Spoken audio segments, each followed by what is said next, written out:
Hi friends, today I'll be reading out a story from a book, The Last Lecture by Randy Pausch. One of the very interesting stories out of this book is The 100,000 Salt and Pepper Shaker. So let me quickly read that to you. When I was 12 years old and my sister was 14, our family went to Disney World in Orlando. Our parents figured we were just old enough to roam a bit around the park without being monitored. In those days, before cell phones, Mom and Dad told us to be careful, picked a spot where we would meet 90 minutes later, and then let us take off from there. Think of the thrill that was. We were in the coolest place imaginable and we had the freedom to explore it on our own. We were also grateful to our parents for taking us there and for recognizing we were mature enough to be by ourselves. So we decided to thank them by pooling our allowances and getting them a present.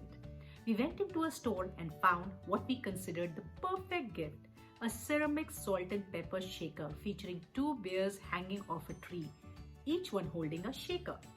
We paid $10 for the gift, headed out of the store and skipped up Main Street in search of the next attraction. I was holding the gift and in a horrible instant, it slipped out of my hands. The thing broke on impact. My sister and I were both in tears. Oops. An adult guest in the park saw what happened and came over to us. Take it back to the store, she suggested. I'm sure they'll give you a new one. I can't do that, I said. It was my fault. I dropped it. Why would the store give us another one? Try anyway, the adult said. You never know. So we went back to the store and we didn't lie. We explained what happened. The employees in the store listened to our sad story, smiled at us, and told us we could have a new salt and pepper shaker. They even said that it was their fault because they hadn't wrapped the original salt and pepper shaker well enough. Their message was, our packaging should have been able to withstand a fall due to a 12-year-old's overexcitement. How cool is that?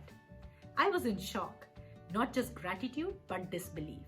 My sister and I left the store completely giddy.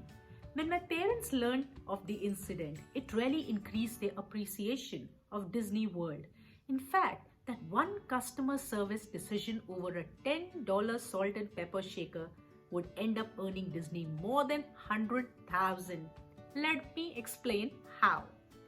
Years later, as a Disney Imagineering consultant, I would sometimes end up chatting with executives pretty high about the Disney chain of command, and wherever I could, I would tell them the story of the salt and pepper shaker. I would explain how the people in the gift shop made my sister and me feel so good about Disney, and how that led my parents to appreciate the institution on a whole other level. My parents made visits to Disney World an integral part of their volunteer work. They had a 22-passenger bus they would use to drive English as a second language students from Maryland down to see the park. For more than 20 years, my dad bought tickets for dozens of kids to go to Disney World. I went on most of those trips. Who wouldn't want to go? All in all, since that day, my family has spent more than $100,000 at Disney World on tickets, foods, and souvenirs for ourselves and for others. When I tell this story to today's Disney executives, I always end it by asking them, if I sent a child into one of your stores with a broken salt and pepper shaker today, would your policies allow your workers to be kind enough to replace it? The executives squirm at the question. They know the answer. Probably not. That's because nowhere in their accounting system are they able to measure how a $10 salt and pepper shaker might yield $100,000. And so it's easy to envision that a child today would be out of luck, sent out of store with empty hands. My message is this. There is more than one way to measure profits and losses. On every level, institutions can and should have a heart.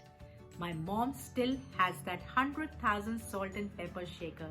The day the folks at Disney World replaced it was a great day for us, and not a bad one for Disney. So, my dear friends, there could be many ways to measure the profits and losses.